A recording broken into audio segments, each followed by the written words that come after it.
Hey guys, welcome back. In today's video I'm going to show you how you can fix the TikTok account warning.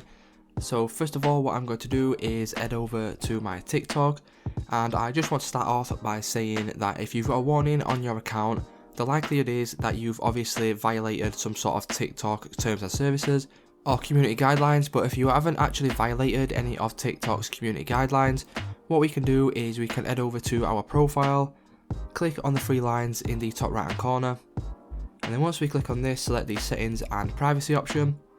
And then once we select settings and privacy, we need to scroll down until we see an option for report a problem.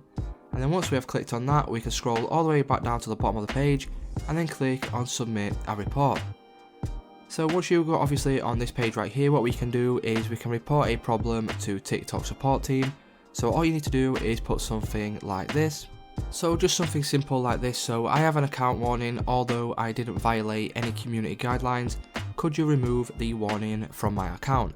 What you can then do is you can add any screenshots or anything like that, and then once you click on the submit button, this will then be sent to TikTok support team. They will then review your account, and then if they find that you haven't violated any community guidelines, they will remove the account warning. So it's just that simple, guys. If this video did help you out, please leave a like on today's video, and I will see you in the next one.